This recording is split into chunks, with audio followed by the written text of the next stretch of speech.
Hello, everyone. I'm Barbara Lee.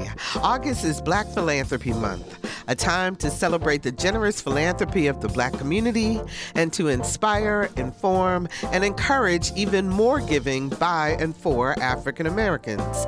This year's theme is the arts, and you will meet a dynamic leader of an arts organization that continues to thrive thanks to the generosity of others. And the Corporation for Public Broadcasting is shutting its doors. What does that mean for WHRO Public Media? Find out when Another View continues, right after this national, regional, and local news from NPR and WHRO News.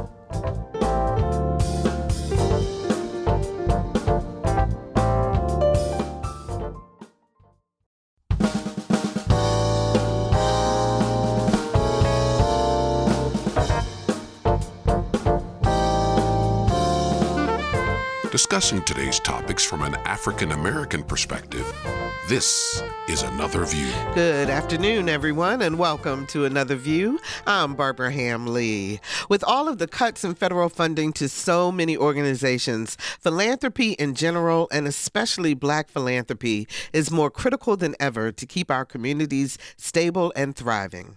August is Black Philanthropy Month, and this year the focus is on the arts, and we're going to talk about that later in the broadcast. But we begin with a voice very familiar to listeners of WHRV-FM, the president and CEO of WHRO Public Media, Bert Schmidt, who knows all too well the power of philanthropy. Hi, Bert. How are you? Hey, Barbara. How are you? I'm good. Now, you're on the Eastern Shore visiting one of our owners, station owners, correct? I am in Accomack right now. I'm having lunch with the new superintendent in a little bit. We pushed back the lunch just so I could talk to you. Well, I appreciate that very much. So I received a ton of calls, alarmed calls last week when the Corporation for Public Broadcasting announced that it's closing its doors now that the Trump administration clawed back the funding. And what exactly does that mean for WHRO Public Media? So, the whole CPB thing for me was not a surprise because the role of CPB is to distribute federal funding. And when federal funding goes away, there's really no role for CPB. The challenge for us is we were approved by Congress for the current fiscal year that started July 1, as well as the next year, approximately $1.9 million of federal funding. That was already approved by Congress a year ago. We're 2 years forward funded to keep the politics out of our funding. Of course, the rescission happened. They clawed back money already approved. And so now we have a hole in our budget of $1.9 million that we need to deal with. Mm. And so I know that there's been a campaign going on, and our listeners have been very active in terms of raising some of those funds. Is that correct? Yeah, so our approach really to this dilemma is multiple approaches. So we have a campaign to raise, if you will, monies that are in direct response to the loss of federal funding. So there are many folks who are writing fairly significant checks. We have $1 million lead gift, and then we are that's a challenge gift, and we're trying to match that. We're well on our way to matching that, but we still have quite a ways to go. These are people who are writing checks of $5,000, $50,000, $100,000. So these are pretty well-off people. That's one approach, to replace the missing, call it $2 million from this year's budget with a unbudgeted $2 million. That's one part. The other part is we're trying to grow just regular membership, people that give us $20 a month or $100 a year. And we're getting lots of folks who are doing that really without even having a pledge drive yet. We did have a couple of pledge drives, TV next week and then radio in September. And so we were hoping to really see the community step up in just that reoccurring annual support, because we're hoping that the level of membership, which is our most important source of funding, will just be higher each year. So, of course, we're also dealing with things on the expense side.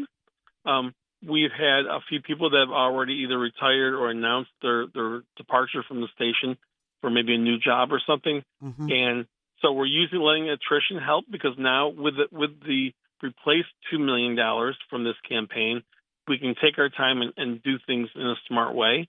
The staff has been very good to already find other easy expenses, the travel and training, the changes in software, efficiencies there. So rather than having a $2 million problem that we have right at the moment, I'm hoping by the spring that may be cut in half. It's still a big problem, but it's not a $2 million problem if the members step up, if this campaign is successful, if we're finding efficiencies, that we can try to reduce the amount of impact to the audience and to the people that receive our services. So, Bert, a lot of other public media stations, though, don't have the types of donors we have in Hampton Roads, are smaller stations, and they've really depended on that federal funding. What's going to happen to them? Yeah, I've seen studies that talk about having 40 or so stations close. Those would be in more rural communities. Mm-hmm. I think many of them are going to be what we call radio-only stations. You know, WHRO has radio and TV, but some public radio stations don't have the TV side. So I think in rural, especially red states, you're going to see a lot of this. I'm especially concerned for those that are state licensees to get funding from the states, that there may be those states to follow what the feds have done. So I think I don't think it's known yet, but I think there's a lot of conversations about who will and will not survive these cuts. I think the larger cities, frankly, blue states, they're probably going to be okay. WHRO is going to be okay. I mean, it's going to hurt. We're going to have to cut back on things. But I think a community like Roanoke, Virginia, is certainly going to have a harder time getting through this than like Washington, D.C. will, or Boston or New York. So I think some people who were calling me to ask about the closing of CPB seem to think that CPB was responsible for paying for programming, like All Things Considered, like the News Hour on TV and so forth. Can you really explain that difference, and what if anything may happen to those types of programs? So $535 million goes from the federal government to CPB each year. 70% of that goes to TV and radio stations. The balance goes for a number of things: music rights for all the 1,500 stations, interconnection amongst all the stations, and some funding does go to PBS, primarily PBS, but less so the NPR, but to help pay for programs. They will pay it not to PBS, but to stations who produce programs. So WGBH, for example, has a lot of programs that come out of their shop, and so they will get funding from CPB for specific shows. Mm-hmm. So we know some, like American Masters, is going to be on hiatus, and I'm sorry, not American Masters, American Experience. Mm-hmm. And with America's 250, they're going to be repeating a lot of programs related to America's founding, which makes sense anyway, and they can kind of sit back and figure out how to move forward. So there will be some challenges to some shows. Since we don't produce a national show, I'm not in those conversations, but there's going to be less money for everybody. Okay. And in terms of the local programming that we're doing right now, I'm asking this on a selfish point, also for another view, but for right now, for this year, our programming will continue as it is? Well, as I've told the staff, I can't commit to anything. Okay. We need to be successful with this campaign. That's the first step. My intent is to raise this $2 million in a very short period of time. And then we have these two pledge drives coming up, both the TV next week and then the radio in September. That will tell us a lot about what we can and can't do. And then we're, of course, looking for savings on the expense side. And then we will be able to see from there what cutting and reduction of programs and services we'll have to do. So it really depends on if listeners step up, if the community steps up and helps us on the revenue side, so we don't have to. We're doing everything we can on the expense side, trying to be as efficient as possible. We've always been efficient. And then we're also, of course, looking for new sources of revenue we're very entrepreneurial. As you know, we've done many things over the years to find new sources of revenue. But it's, we'll see how it shakes out. Of course, we don't want to cut anything, but when you lose federal funding, you get focused more on what makes you money. And there are plenty of things we do just because of the mission. I'm here in Accomack right now, and we feed a signal to Accomack. We have a tower up in Andover High School. I don't make money in Accomack, but it's part of our mission. They're one of the school divisions that owns us. But can we continue to afford to feed a signal to the rural parts of our region? It's a question mark. Early childhood services, we lose money there. So we can go on and on with areas that we lose money in, but we do because we have a mission as a public media organization. And we want to continue that mission as much as we can. We certainly want to continue everything we have to do, but you get that much more focused on, you got to make sure the budget balances. You got to make payroll. So those forces become more prominent without any federal funding that allows us to do some of the work that was more mission-based than money-based. So this is August is Black Philanthropy Month, and it is a global initiative. Is there anything in particular, since you're on Another View, that you'd like to say in terms of encouraging all of our listeners, but particularly our African-American listeners, in terms of supporting us? Well, I mean, as you know, we started this show first on the TV side like 18 or 17 years ago, something like that. Yeah, 2009 was when we started on TV. Right. Yeah, because I came on in 2007, and then when we lost state funding, you'll recall this. We had to cut back programs. We wanted to keep the mission of Another View. We moved it from TV to radio because, frankly, radio is cheaper than TV. We had another show called What Matters with Kathy Lewis. Yep. We had I used to be the producer. Right. So there were cuts, and that was just the $1 million from back in the day. So we're talking double that now. So it's unclear. When we lost that funding, things hurt. We took steps back, but we're entrepreneurial. We find ways of making sure we can figure out how to have a balanced budget. We have been able to grow our board funds. So this is a few steps back. This is tough, and it's going to be different without a corporation for public broadcasting, or without many of these small stations that'll just go away. So the future is a little unclear. If you shake that 8 ball, we're not really sure what the future looks like. But with the help of our local community, we'll be around and provide the best service we can. Okay, that's what you've heard. Anything else you'd like to add before we let you go to your luncheon? I feel like being Barbara Hamley. Call the number and support this show to make sure it can continue. Absolutely. That's what I wanted to hear. There you go. But it all goes. Our listeners, our members are the ones who support. Our members are the ones who really support our public programming, and so we really do want people to step up and to give as much as they can. So that was Bert Schmidt, the president and CEO of WHRO Public Media. Everything today is continuing as it should be, and the station and leadership, you guys are working hard to make sure that we can make the best decisions going forward with the reality that we have. We're having a lot of conversations with our best friends right now. There we go. Absolutely. Thanks so much, Bert. We appreciate your time on the show. Thanks, take Barbara. care. All righty. Talk to you soon. Bye-bye. So in 2024, around 2/3 of Black households donated to charitable causes to the tune of $11 billion, hear it with a B, dollars. That's a huge philanthropic effort. But if you ask most Black folks, they will say, I'm not a philanthropist, I just give. Here to tell us why those givers are in fact philanthropists is Vivian Oden, Vice President for Equity and Inclusion with the Hampton Roads Community Foundation. Welcome back, Vivian. Thank you for having me. Absolutely. And she's Mama D, because that's what they call her herself. Ms. Deidre Love, she is the power behind Teens with a Purpose. Deidre, it is so good to have you on the show.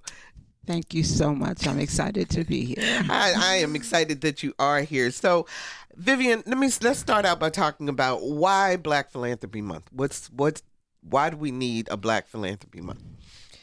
Black Philanthropy Month. I'll just kind of tell you a little bit about Black Philanthropy Month and how I got started, and then I'll go into why we need it. Okay. So Black Philanthropy Month was started in 2011. It's a global celebration, and it's really to highlight Black philanthropists, or as you say, Black people that just give. To highlight the contributions that they do in the community.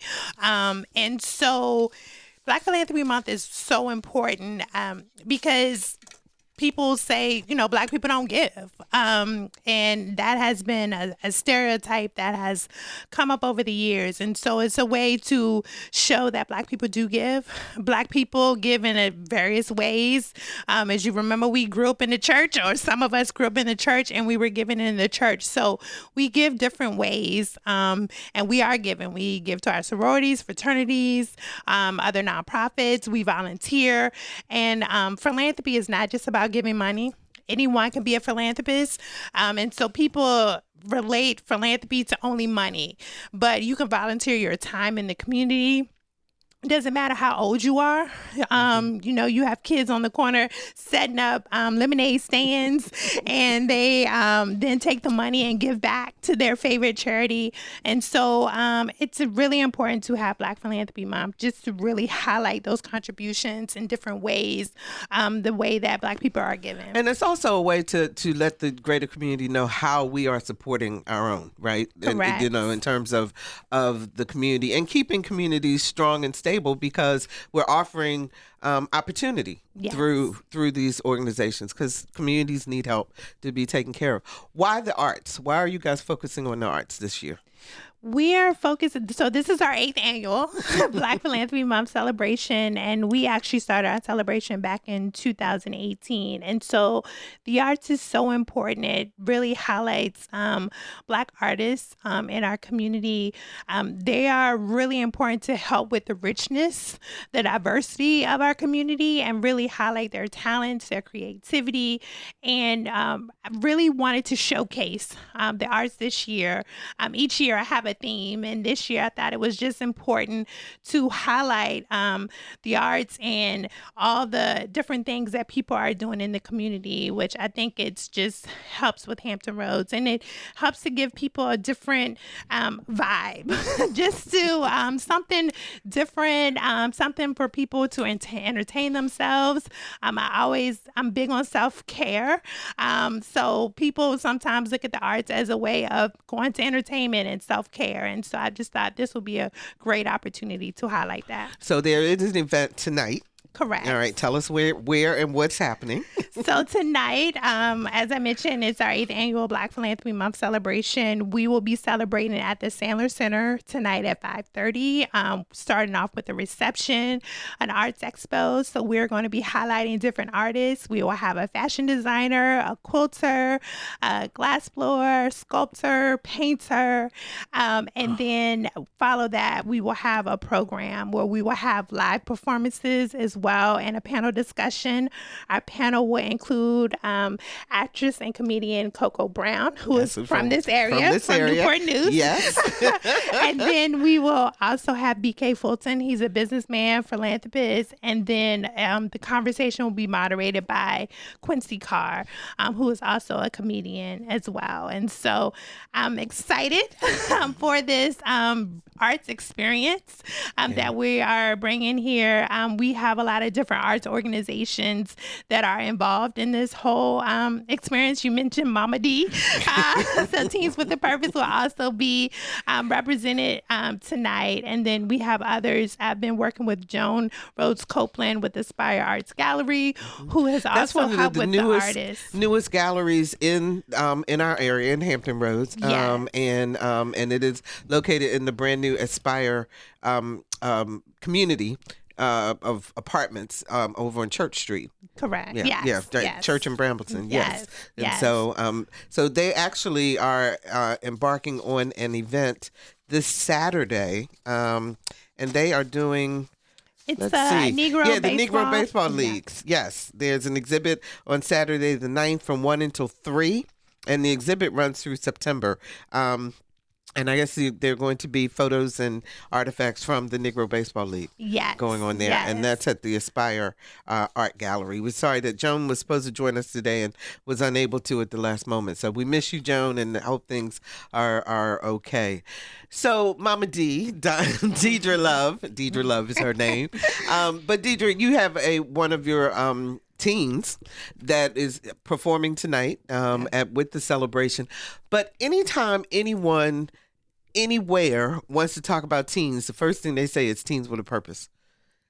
Did you know back in the late 90s when you started this that you were going to be the teens organization? Quick no. Had no idea, but the beauty of Teens with a Purpose is that it's not like you see Mama D, but the teens are the force behind Teens with a Purpose. So our success is their success. They're always at the decision-making table. So the directions we go in, and sometimes they've taken us in directions and I've said, no, how's that going to work? Well, we have to tell our funder, we have to change things. You have to give me the reasons for this. And like when I say they're at the table, they're at the table. So where we are is really from the generations of teens that made this possible today. Like they all stand on each other's shoulders. All right. So take us back. What made you start Teens with a Purpose? It was the AIDS pandemic, and I was a young person who lost my closest friend as a teenager to HIV/AIDS, and I didn't know anything. People would tell me if you touch him, all of the things, that we found out. And being a young person and not being empowered and not being able to help, then fast forward to being a younger adult at the Basilica of St. Mary's and starting a HIV/AIDS ministry, and they asked me if I would coordinate the youth piece. And I immediately reflected in my mind, it has to be me behind these young people because I was them, and I want to make sure they feel empowered, is their voice. And so background in my family is arts and poetry and music, and so we definitely infused creativity in it. And then it was youth voice. They had to keep the fidelity of information as they shared it to their peers, and we traveled all around, and it really started growing right from the beginning because they were in the front. And and then when it came time to make the decision to start the nonprofit, they were at the table and they said, we don't want to limit ourselves to one cause, HIV/AIDS. Everything else about our mission stayed the same, but that gave us access to use creativity to affect change in different ways. Like we did a lot of creative work during the pandemic, the COVID pandemic. And, that's our roots. We had to find new ways to be creative. We started healing circles, and that had art in it because people were suffering and young people were suffering, but they had to learn how to sit in spaces and do that, which we weren't doing before, but it brought me right back to the beginning. So, that's the truth about it. For those who may not know what exactly happens in Teens with a Purpose, tell us some of the ways that you showcase young people and how they showcase themselves, because that's really what it comes down to. Yes. So we have a lot of different programs all throughout Hampton Roads. The biggest one is our Hear This program, and that's the creative program around voice. So that's the literary arts program. So underneath that umbrella, there is the Hampton Roads Youth Poets, and then there's also the Virginia Youth Poet Laureate and the Hampton Road Youth Poet Laureate program. And so those programs are for young people who are artists and activists, and so they get to take up topics that they care about, write poetry, have their voices cultivated, go speak in spaces where they can potentially affect change, like what Daquan will be doing when he does his poem tonight. He will be inspiring more Black philanthropy through his storytelling, and they're always telling their stories inside of their work. So it's visual arts, it's poetry, it's dance, it is a lot of volunteerism. And we have a community garden that's an acre space that we built. One of our young people who lived in Tidewater Gardens community, he said, why can't we have grass? And so years later, we have Purpose Park. That was the vision of a teen who lived there, who knew they needed that. And so, and that little seed grew. So now we have hip turns where teens learn to garden, and they give out the produce, 30-something beds of food. We have a refrigerator. We partner. So now we have a brand new program that young people will get training in the green industry, and we'll partner with green industry jobs. And so they'll have an opportunity for employment, and that will span from middle school, high school, and young adults. Wow. So it's just, it's the seed. So you can't say exactly where we're going because we're not the leaders. We're not in charge.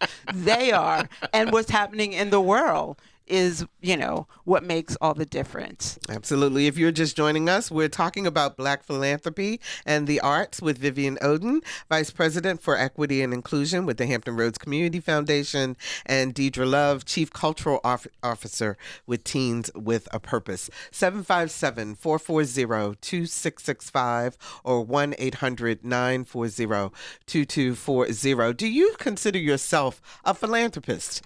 Call us and tell us how you give back to the community. We'd love to hear your story. 757-440-2665 or 1-800-940-2240. So, Vivian, let me go back to something you raised before, because there is a perception still, even though it's 2025, that Black people don't give.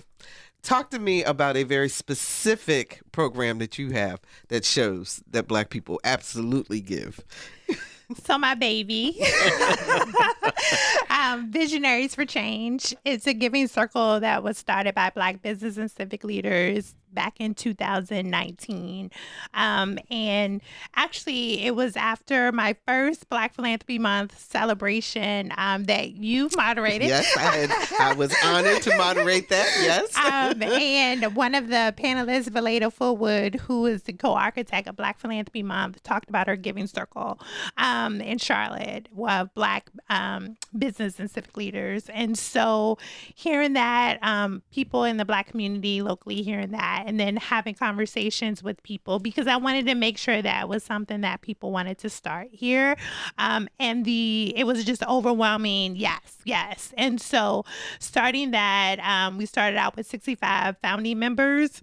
Now we're at about 125 members, and our endowment went from $100,000 to over $1 million. And we celebrated 5 years. We had our 5-year anniversary event this year, and we give out grants to the community. And so we've supported 11 Black serving nonprofit organizations at about $105,000. We also do events around just building wealth. So although we're giving back to the community, it's important for us to also think about our own personal legacy and how do we have generational wealth? How do we close the wealth gap?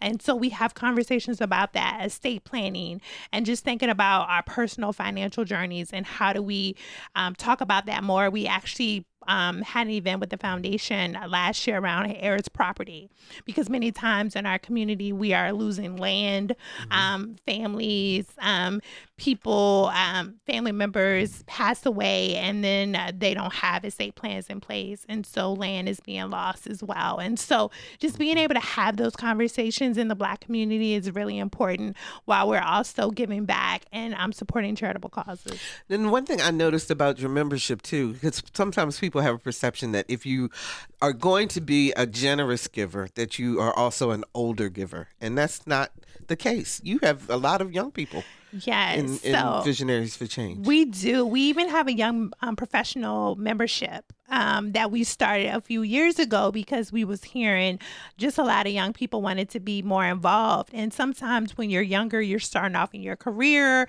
and you're trying to get yourself established, but you still want to be a part of different groups and things like that, and being able to network and connect with other philanthropists. And so some of the young professionals that we already had in Visionaries got together and was like, no, we need to do something for the young professionals. And so they started the new level that we have. And so we have a lot of young professionals that are involved.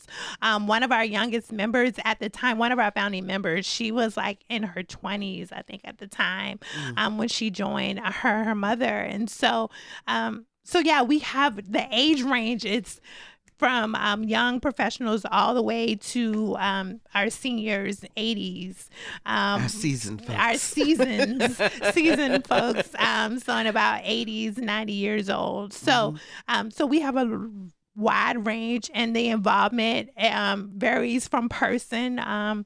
But yes, having 125 members and people just invested in seeing the vision is really important. And within 5 years, turning 100,000 into over $1 million. Yeah. I would have never thought that we would have been here, but it shows the power of giving, and it shows Black people do give. And one thing that's unique about our giving circle is that our fund is endowed. So many giving circles across the country are not endowed. It's money in, money out. And so with Visionaries, I wanted to, since we already are part of sororities, fraternities, and other groups, I wanted to show, how do we have the power of endowment? How do we leave a legacy? And so it was really important before we even started any grant making. We wanted to get the endowment to half So $1 million. you have the endowment, and then you give away the interest. Correct, right. The percentage, a percentage of the interest, right. And so it continues to be invested, and it grows each year. Okay. So, Deidre, I hear you. The kids are in front, and they drive programming, but it costs money. Yes. What is one of the biggest challenges as a nonprofit that you face in terms of raising money and getting people to become philanthropic towards your organization? I want to add to what you just said, especially now. Okay. So in the past, before this administration, we were good at fundraising, corporate donors and grants, and we had what we thought was sufficient direct donations from individuals.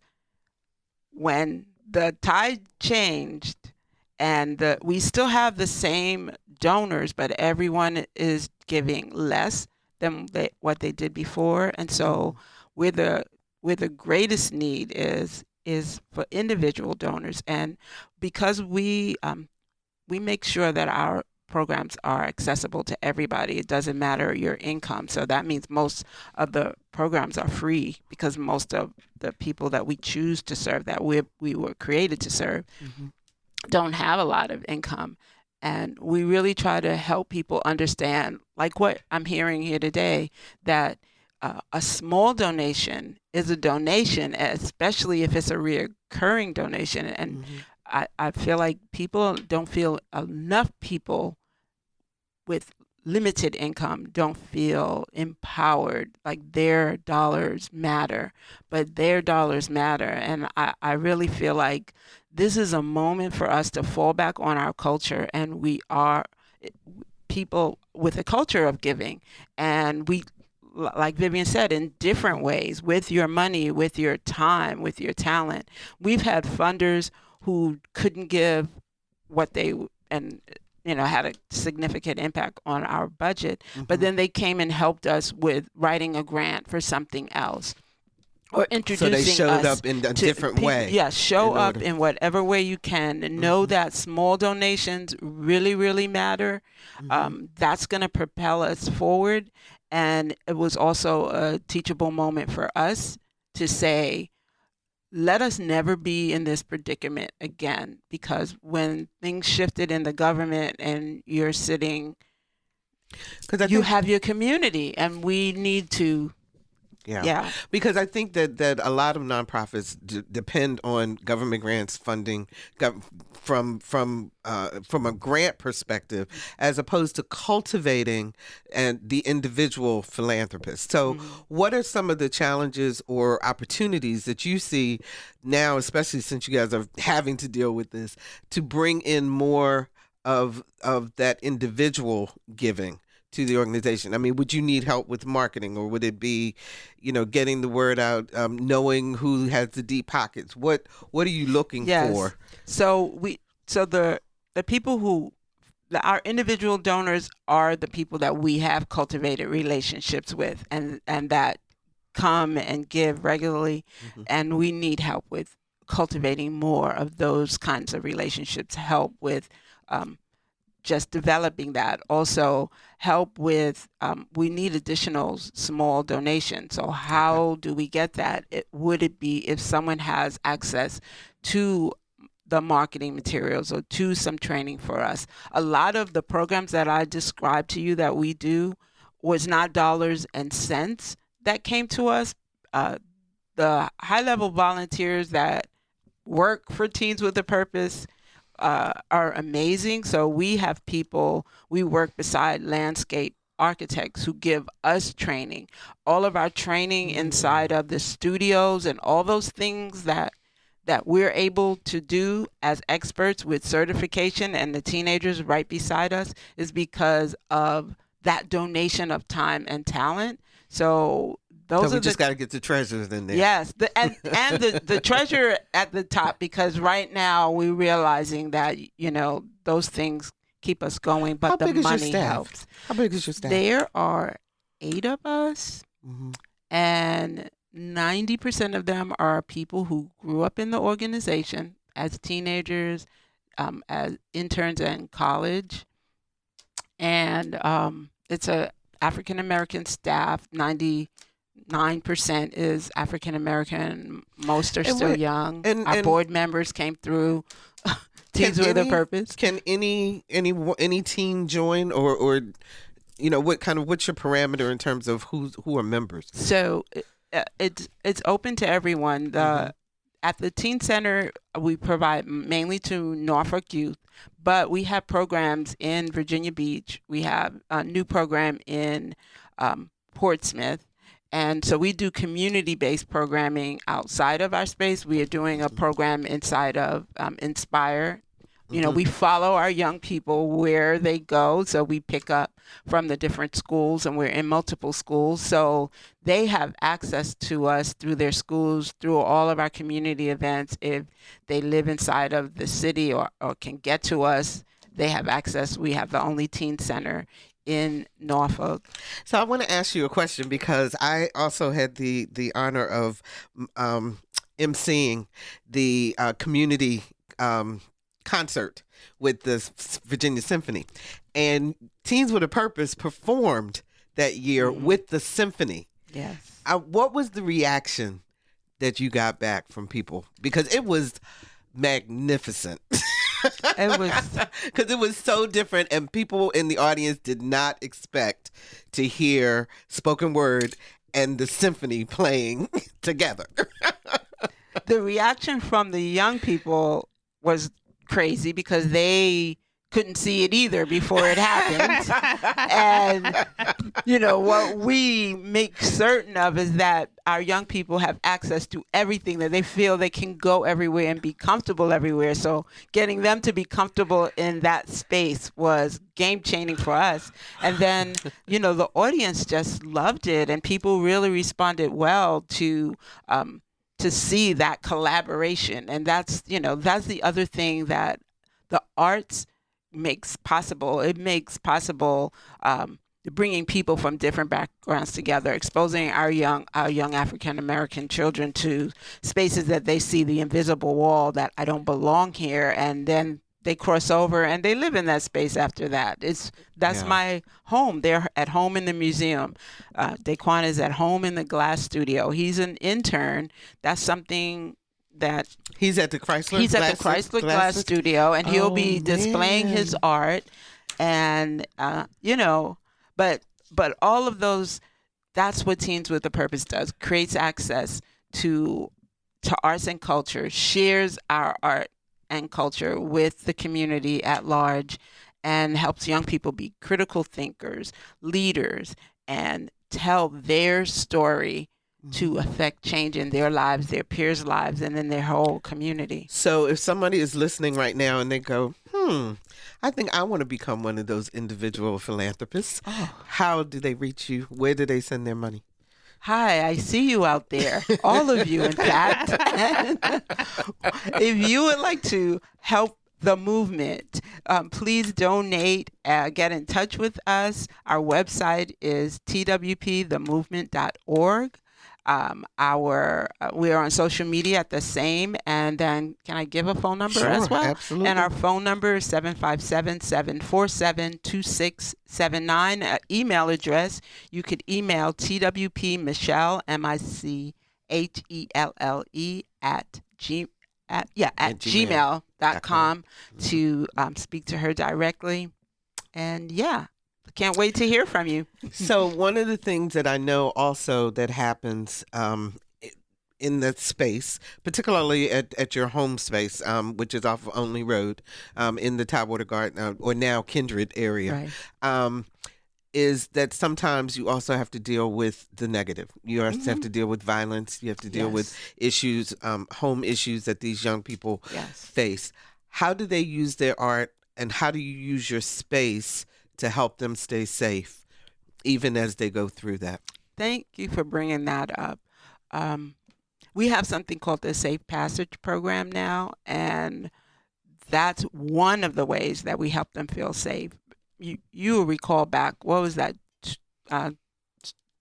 2022, I think, when I was still am on the Mayor's Advisory Committee and asked for that subcommittee to form a youth and violence committee to figure out how to figure deal with that young out. people. Yes, and so fast forward to today, we have a group of 6 community members who are trained high-risk interventionalists. So when we're outside, they're making that space safe.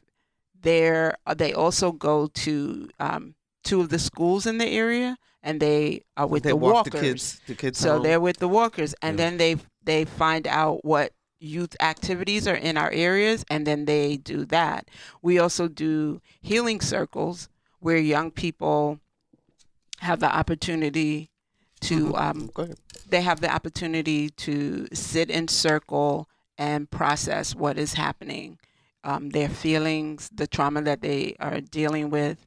We do something called Parent and Teen Cafe, and that's resiliency building. And so it supports the parents through these times and help them build resiliency. And then while they're in that group, we're with the teenagers as well, doing a teen cafe addressing, what builds resiliency for teenagers. So we create a lot of space where you can talk about it, and then the young people translate their stories and their lived experience into art, into songs, into poems. And we keep processing. Like when they write a poem or a song, one of the things, besides producing the music, we make sure that they always write their way out of it in their songs and poems. And always tell them, I know that's not the truth now. It's dangerous now, or you're struggling with this now. But tell that piece, So when you hear your song again and again, it can become real. Or when someone else hears the story, they're not trapped in it with you. If they identify, they find a way through. So we just have lots of so ways. interesting. Yeah. Always tell your way out. Always, within the always. art. That is. Let's talk to Zoe from Williamsburg. Hi, Zoe. You're on the air. Hello. Hi, you're on the air. Yes.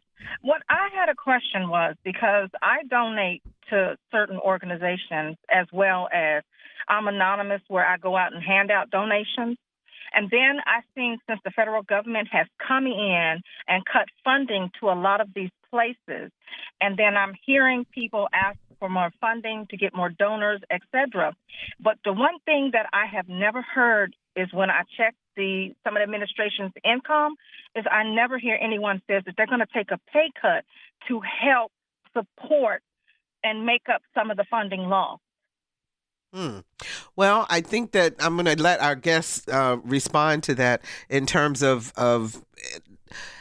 the salaries and so forth, and it really depends on the individual organizations. But Deidre, for your salary, for your staff, you guys are making $1 million and and expecting people to not do that, right? And my salary's cut in half, so that's we did that, and some of our staff are college interns, so they're not being paid, they're getting their trainings for their degree, and then we hire them after. And none of our staff works full time, and all of our staff come from moderate incomes, and this money is important to them. They're the very same people that we strive to support and serve.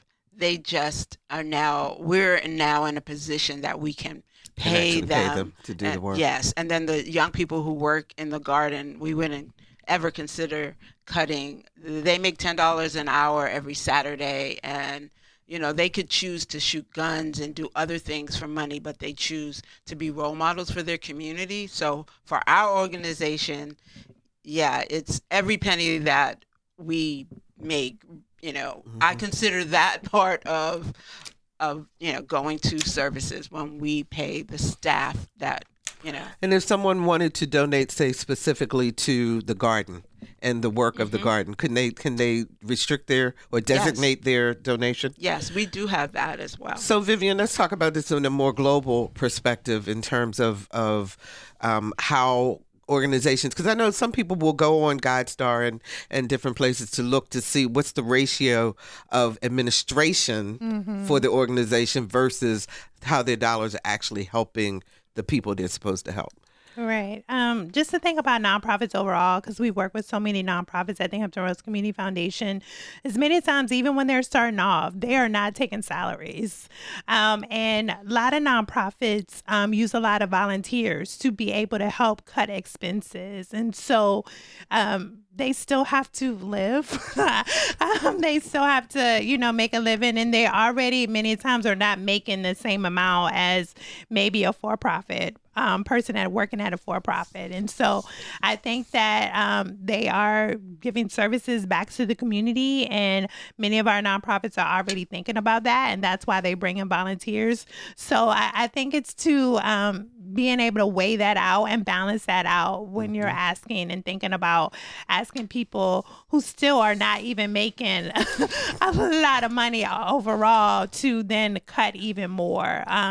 And so I just see the great work that our nonprofits are doing. You brought up being able to, if you want to direct your funds to a particular program, to a particular thing, and not just do operating support, you're welcome to do that. But I just think that many of our nonprofits are already having a hard time, already trying to fundraise and do the great work. And so just asking them to even cut even more will be just a difficult ask for many of them. So how can we help particularly smaller nonprofits with the fundraising aspect of the business? Because larger organizations, they have development departments, and they have graphics artists, and they can do fancy brochures, and they can do mailings, and all of that costs money. And so is there a formula, or is there something that the more grassroots organizations are doing, or can other organizations help them to do those things? I think about partnerships and being able to partner with other organizations out there to do programming, but making sure that you have some agreement in place so that smaller organization doesn't get wrapped up into that. But also at the Hampton Roads Community Foundation, we have done some strengthening nonprofit capacity building opportunities and grants, especially for some of our smaller nonprofits, to just help them think about fundraising and think about capacity building in a different way. Many a times they don't have the funds to get a development person. Yeah. So they're doing a lot of that work themselves, or they maybe have a development committee or something helping. So having them, if they don't have a development committee, having that volunteers to kind of help with that, making sure your board is on your board. Structure your board so that they have those skills. Yes, your board is so important, from just being able to fundraise, being able to connect with people, but also being able to offer those skills, like you said, having an accountant on your board, having someone that can do any lawyer, an attorney, and can possibly offer some of those resources or talent pro bono, where you're not paying for that, and that's a way to kind of offset some expenses that you might have. But also thinking about, everyone wants to have a bunch of events. I'm gonna have an event for this, I'm gonna have an event for that, to try to raise money. And I always like to tell people to have that one big event that you have per year, and put all you can into that particular event to raise money. So you're not trying to have an event every quarter trying to raise money, and you're spending so much time. And so I think it's about how you can utilize volunteers within your programs. There's different other programs out there, like TCC has an Academy for Nonprofit Excellence, that you can, they have I think scholarships and things like that you can go through those programs and to learn how to grow and support your organization. So I think it's really trying to use volunteers where you can, when you don't have the funds to get that development person. So we only have less than a minute left, but I want to give each of you an opportunity to say something that you want the audience to leave with about Black Philanthropy Month. Let's start with you, Deidre. I would say that every one of us is a philanthropist in some shape or form, and we can make our community better, and we can make our way through this trying time if we all really intentionally give and support one another in whichever way you possibly can. And give us the website again for Teens with a Purpose. It is twpthemovement.org. Okay, and Vivian? Yes, anyone could be a philanthropist. It doesn't matter how much money you have. And I encourage you to join us tonight for our 8th annual Black Philanthropy Month celebration at the Sandler Center at 5:30 tonight. I hope to see you there. You can learn more about the Hampton Roads Community Foundation at hamptonroadscf.org, or follow us on social media at Facebook, Instagram, LinkedIn, or X. And philanthropy helps everyone. Yes. So everyone should try to get along. Ladies, thank you so very much for joining me today. I really appreciate it. And I just have an audience, before we go, a couple of things that are happening in the community. Starting again with tonight, the 8th annual Black Philanthropy Month celebration, exploring the intersection of arts and philanthropy by the Hampton Roads Community Foundation. It is tonight at 5:30 at the Sandler Center for the Performing Arts. Come on out. It's free. They're going to have artists there. There's going to be all kinds of activities, a program, and you really will enjoy yourself. So come out and support them.